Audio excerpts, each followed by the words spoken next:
अपना देवेंद्र सिंह चावला। आज मैं फिर आया हूँ आपके सामने एक नया वीडियो लेके। तो इससे पहले जो मैंने वीडियो बनाया था कि अगर आपके पास ट्रैवल हिस्ट्री है तब भी वीज़ा रिफ्यूज़ क्यों हो जाता है। जैसे हम कनाडा का टूरिस्ट वीज़ा या जिसको हम 10 ईयर मल्टीपल एंट्री वीज़ा भी कहते हैं, TRV भी कहते हैं, जब हम अप्लाई करते हैं तो अगर हमारे पास बहुत अच्छी ट्रैवल हिस्ट्री हो तब भी वीज़ा रिफ्यूज़ क्यों हो जाता है। तो उसके ऊपर आप लोगों का बहुत प्यार मिला और आपका बहुत उस पर रिस्पॉन्स मिला, आपका बहुत बहुत धन्यवाद। तो आज मैं जो नया वीडियो लेके आया हूँ उसमें मैं आपको बताऊंगा कि जब आप कनाडा का टूरिस्ट वीज़ा या जिसको हम विजिटर वीज़ा भी कहते हैं, 10 ईयर मल्टीपल एंट्री वीज़ा भी कहते हैं, जब उसके लिए हम अप्लाई करते हैं तो उसमें ITR इम्पॉर्टेंट है या बैंक स्टेटमेंट इम्पॉर्टेंट है। जैसे क्योंकि जो कनाडा की जो एम्बेसी की वेबसाइट है उस पर लिखा हुआ कि आपको कम से कम 2 साल की ITR सबमिट करनी है फाइल के साथ और अपनी बैंक स्टेटमेंट भी सबमिट करनी है। तो इन दोनों में से कौन सी इम्पोर्टेंट है, कौन सी किसकी वैल्यू ज़्यादा है या उनकी इक्वल वैल्यू है या उसका मतलब क्या बेनिफिट, क्या उसका इम्पोर्टेंस क्या है। तो अब हम अपना वीडियो शुरू करते हैं और इसमें मैं आपको ये सारे डिटेल्स बताऊंगा। सबसे पहली बात है कि जो ITR है, ITR जिसको हम इनकम टैक्स रिटर्न कहते हैं, उससे ये पता लगता है कि आपकी कितनी इनकम है, मतलब ईयरली कितनी इनकम है, आप कितनी आप इनकम शो कर रहे हैं। उसका जो इनकम टैक्स डिपार्टमेंट है उसका आपको उसके एक तरह का एक आपको डॉक्यूमेंट देता है कि आपने इतनी इनकम इस साल डिक्लेयर की है। तो ऐसे होता है कि ITR तो आप जितनी मर्जी भर सकते हैं, आप 10 लाख भी भर सकते हैं, 15 लाख भी भर सकते हैं, 5 लाख भी भर सकते हैं। उसमें कोई जो इनकम टैक्स डिपार्टमेंट है ये प्रूफ नहीं मांगता कि आपने जब ITR भरनी है तो उस वक्त वो कोई प्रूफ नहीं मांगता कि आप पहले प्रूफ दिखाइए तब वो ITR सबमिट करने देते हैं। ऐसा कुछ नहीं है। अगर आप ITR सबमिट करना चाहते हैं किसी भी अमाउंट की, आप कर सकते हैं सबमिट। तो इससे क्या होता है कि आपने ये तो डिक्लेयर कर दिया कि मेरी इतनी इनकम है, पर उसका प्रूफ कहाँ पे है। तो जो एम्बेसी है उसका भी प्रूफ मांगती है। अगर आपने ITR सबमिट की है 6 लाख की तो वो उसका प्रूफ मांगती है कि वो 6 लाख रुपए कहाँ पे है। वो उसका प्रूफ कहाँ से मिलेगा? आपके बैंक स्टेटमेंट से। जैसे अगर आपने 6 लाख रुपए कमाए या 5 लाख की ITR जमा कराई है, 4 लाख की ITR एक साल के लिए जमा कराई है, तो उसमें एक प्रूफ होना चाहिए कि वो 4 लाख रुपए आपने जो कमाए हैं वो कहाँ पे है। तो वो जो प्रूफ है आपकी बैंक स्टेटमेंट से मिलेगा। तो इसीलिए जो एम्बेसी है वो दोनों डॉक्यूमेंट्स मांगती है। वो आपकी ITR भी मांगती है और आपकी बैंक स्टेटमेंट भी मांगती है। ITR ये है कि ITR में आप डिक्लेयर करते हैं कि मैंने इतना पैसा कमाया, और बैंक स्टेटमेंट में उसका प्रूफ होता है कि आपने ये पैसे वाकई में कमाए हैं। तो एक और चीज़ जो इन चीज़ों दोनों को हमने इकट्ठा देखना है, अलग अलग नहीं देखना कि ITR अलग है बैंक स्टेटमेंट अलग है। ये दोनों को हमने मैच करके चलना है। अगर आपकी ITR 4 लाख की, अगर आपके अकाउंट में 4 लाख आता ही नहीं है तो इसका मतलब आपने 4 लाख नहीं कमाए। तो फिर भी जो एम्बेसी में जो वीज़ा ऑफिस है उसको इसके ऊपर डाउट होगा।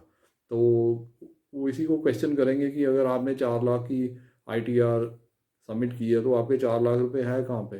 अगर आपकी इनकम है, आप कहीं पे जॉब करते हैं, आपकी 5 लाख रुपए जो आप साल के तनख्वाह मिलती है आपको, तो वो कहाँ पे जाती है, उसका प्रूफ कहाँ पे है। आपने ITR तो जमा करा दी 5 लाख की, पर उसका कोई पे प्रूफ तो है नहीं।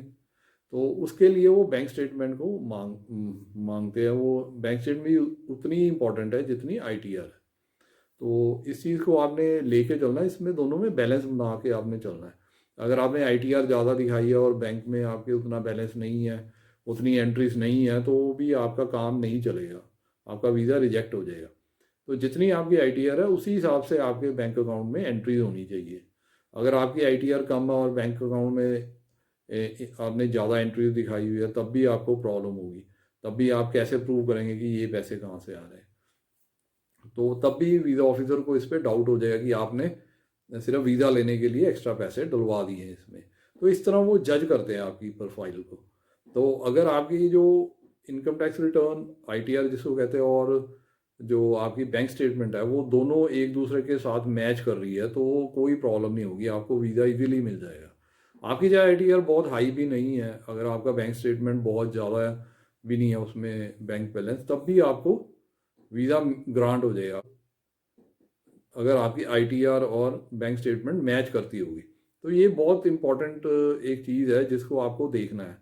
क्योंकि मेरे को लोग फ़ोन करते हैं, वो कहते हैं कि मेरी ITR 5 लाख की है पर बैंक स्टेटमेंट में मेरे पास इतने पैसे नहीं है। तो ये एक बड़ी अजीब बात होती है ना। तो आप वीज़ा ऑफिसर को ये कैसे कन्विंस करेंगे कि मेरी ITR तो 5 लाख की है और मेरे पास सिर्फ 1 साल में 2 लाख रुपए आए, तो इसको आप कैसे कन्विंस करेंगे? आप वीज़ा ऑफिसर को कैसे आप उनको बताएंगे कि ऐसा कैसे हो गया? तो ये चीज़ें बड़ी इंपॉर्टेंट है, इसको आप ध्यान दीजिए इन चीज़ों के ऊपर। अपनी बैंक स्टेटमेंट को भी मेंटेन करिए और अपनी ITR को भी मेंटेन करिए। इन दोनों के बीच में बैलेंस बना के, तालमेल बना के चलिए। अगर और दूसरी बात ये है कि जब आप बैंक स्टेटमेंट सबमिट करते हैं, तो सपोज करो आप शो कर रहे हैं कि आप एक बिजनेसमैन हैं, आप बिजनेस कर रहे हैं, तो पर उसमें कोई भी एंट्री ऐसी नहीं है जो आपके बिजनेस के रिलेटेड हो। जैसे आपने कोई सामान खरीदा तो कभी भी उसमें कोई आपने उसमें पेमेंट ही नहीं की उस सामान की बैंक अकाउंट से, तब भी वीज़ा ऑफिसर को शक हो जाएगा कि ये जो इनका बैंक अकाउंट है ये फर्जी है, इनका या तो बिजनेस नहीं है या इनका बैंक अकाउंट में पैसा कहीं और से आ रहा है, तो यहाँ उन्होंने सिर्फ वीज़ा के पर्पज़ के लिए पैसे डलवाए हैं। तो इन चीज़ों को अभी देखना बहुत ज़रूरी है। जो एंट्रीज है वो आपके बिजनेस के रिलेटेड, आपके जॉब के रिलेटेड होना चाहिए। अगर आपकी सैलरी है तो वो बैंक अकाउंट में आनी चाहिए, रेगुलरली आनी चाहिए। सैलरी तो हर महीने मिलती है, तो हर महीने अगर आपकी 50,000 सैलरी है तो हर महीने बैंक में 50,000 रुपये शो होने चाहिए। इसी तरह आप अपने बैंक स्टेटमेंट को साबित कर पाएंगे कि ये आपकी बैंक स्टेटमेंट है, किसी और की नहीं है। तभी आप वीज़ा ऑफिसर को कन्विंस कर पाएंगे कि आप यहाँ पे वेल सेटल्ड है, आप पैसे कमा रहे हो और आपके पैसे बैंक में आते हैं, आप उसको शो कर सकते हैं। पैसे चाहे आपके पास आते हैं, चाहे वो कैश में आ रहे हैं, जैसे भी आ रहे हैं, पर आप एम्बेसी में वीज़ा ऑफिसर को कैसे दिखाएंगे? वो सिर्फ एक ही जरिए है उसको दिखाने का, एक है बैंक स्टेटमेंट और दूसरा है ITR। तो इन दोनों को मैच करना बहुत ज़रूरी है, इनका तालमेल बनाना बहुत ज़रूरी है। सपोज करो अगर आप कोई भी बिजनेस करते हैं, सपोज करो आप एग्रीकल्चर ही करते हैं, तो उसमें कभी आपने आपके अकाउंट में कोई एंट्री नहीं है, J फॉर्म की एंट्री नहीं है, आपने कोई फसल बेची है मंडी में, उसकी कोई एंट्री नहीं है, तो वो कैसे आप कन्विंस करेंगे कि वीज़ा ऑफिसर को कि मैं सचमुच में एग्रीकल्चर करता हूँ? या आपने कभी कोई खाद जैसे खरीदते हो, खाद आप खरीदते होंगे नेचुरली, जैसे स्प्रे वगैरह खरीदते हैं, तो आपने कभी उसकी एंट्री नहीं हुई बैंक में, तो आप कैसे कन्विंस करेंगे कि आपकी इतनी इनकम है, आप ही का ये बैंक अकाउंट आप इसको मेंटेन करते हैं? तो ये चीज़ें बहुत ध्यान रखनी है। अगर आपकी कोई दुकान है, बुक्स की दुकान है, तो उसमें कोई अगर पेमेंट ही नहीं की आपने, स्टेशनरी की दुकान है, कोई पेपर की पेमेंट नहीं की, कोई एक्सेप्ट नहीं की, तो ये चीज़ें देखना बहुत ज़रूरी है। आप इन चीज़ों के ऊपर ध्यान रखिए। अपनी ITR और बैंक बैलेंस जो स्टेटमेंट है, बैंक स्टेटमेंट है, इसको साथ साथ इसको इसमें दोनों में तालमेल बना के चलिए।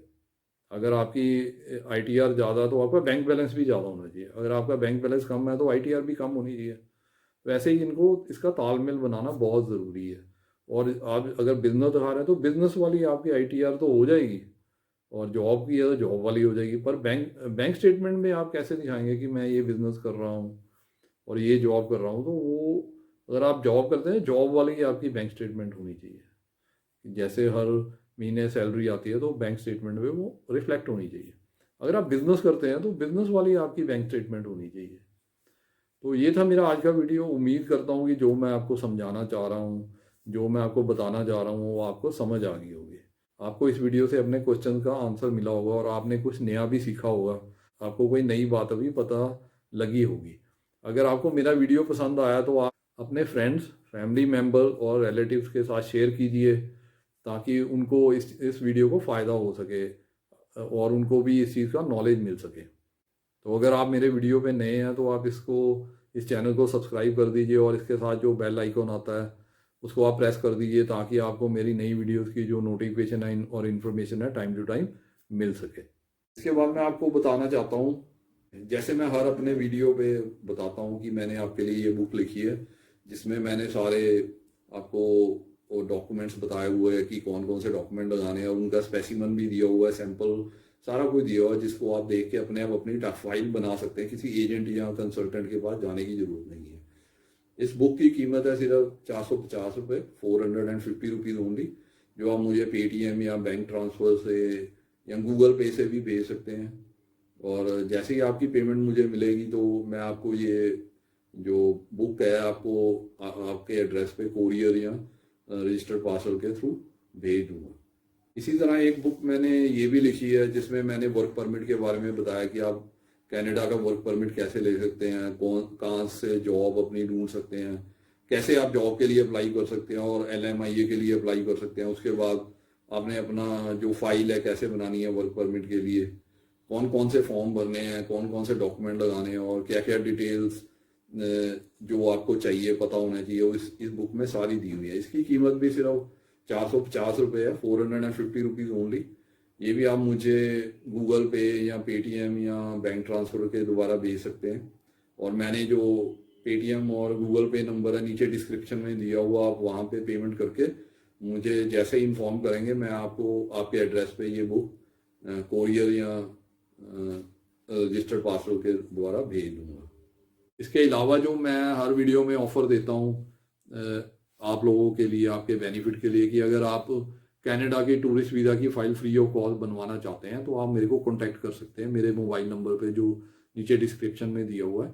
तो उसके ऊपर आप मेरे से कॉन्टैक्ट करके अपॉइंटमेंट फिक्स करके मेरे ऑफिस आ सकते हैं और अपनी फ़ाइल जो कनाडा टूरिस्ट वीज़ा के लिए बिल्कुल फ्री ऑफ कॉस्ट बनवा सकते हैं।